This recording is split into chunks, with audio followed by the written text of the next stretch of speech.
I never answer to no, man, I still go. Go, go, go, go, go, go, go, go. Brian Giles with Brian Giles MTG. And we're back with more Lost Caverns of Ixalan spoilers. So, got another one of the commander cards in Worn Power Stone. 3 mana for an artifact that reads, enters the battlefield tapped, tap it to add 2 colorless. Next up we have Strionic Resonator. 2 mana for an artifact that reads, pay 2, tap it, copy target triggered ability you control, and choose a new targets for the copy.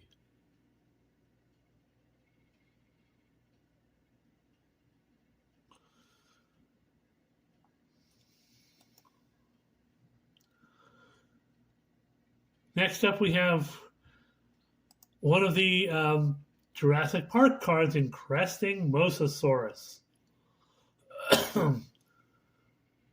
A beefy 2 blue and 6 for a 4/8 dinosaur that has emerged 6, which means you can pay emerge for a blue and 6. It means you can play a blue and 6 and sacrifice a creature instead of its cost. When it enters the battlefield, if you cast it, return each non-dinosaur creature to its owner's hand. Useful in a dino deck for sure. Next up we have Spinning Dilophosaurus, a black and 2 for a 3/2 dinosaur. When it enters the battlefield or attacks, put a -1/-1 counter on it, up to 1 target creature. Creatures your opponents control with -1/-1 counters can't block. Ew. I was wondering how they would do this, and that seems like an interesting way to do it. Then we have Savage Order.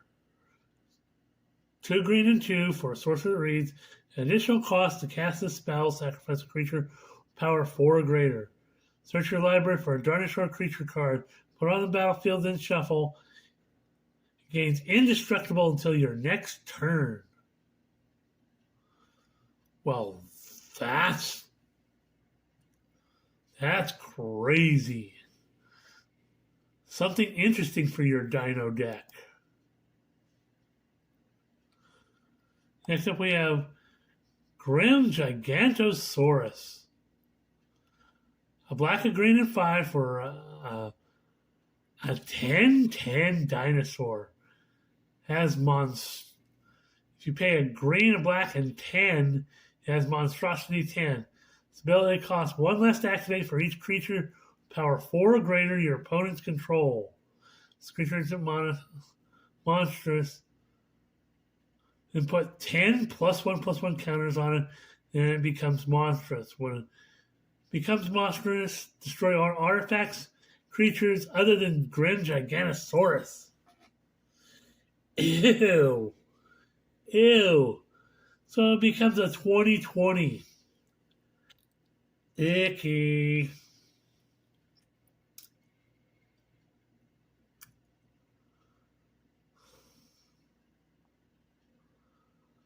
And the monstrosity cast costs less for each creature your opponents control that are power 4 or greater. Next up we have Henry Wu, Engine Geneticist. A black, a green, and a blue for a 1/4 legendary human scientist.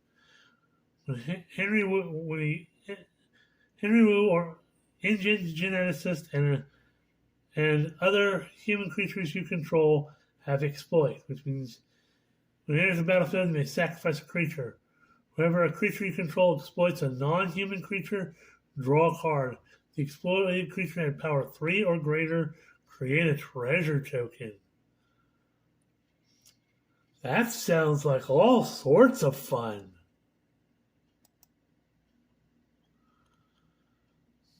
And then finally, we have Trumpeting Carnosaur. 2 red and 4 for a 7/6 dinosaur with trample. When it enters the battlefield, discover 5. So you can get up to a 5 mana free spell. Pay a red and 2, discard Trumpeting Carnosaur from your hand, and deals 3 damage to target creature or planeswalker. Well, that's a useful kind of effect. I'm not mad at that at all. Well, this is kind of a short thing because this is the end of the spoilers for today. I'm going to reload just to make sure. But I was wrong. Next up, we have Sorcerous Spyglass. 2 mana for an artifact, another reprint. As it enters the battlefield, look at an opponent's hand, choose any card name. Activated abilities of sources with chosen name can't be activated unless they're mana abilities. Well, hoo-ha.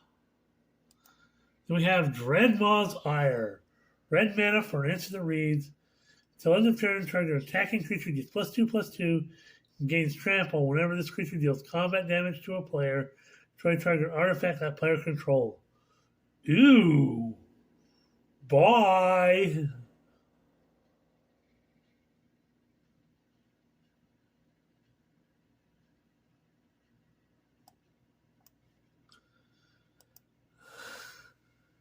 And then we have Tendril of the Myco Tyrant, which is a green and 1 for a 2/2 fungus wizard. It has pay a beefy 2 green and 5, put 7 1/1 counters on target non-creature land you control, becomes a 0/0 fungus creature. With haste, it's still a land.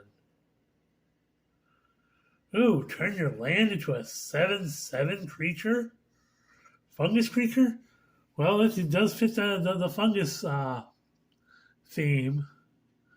So, hoo-ha.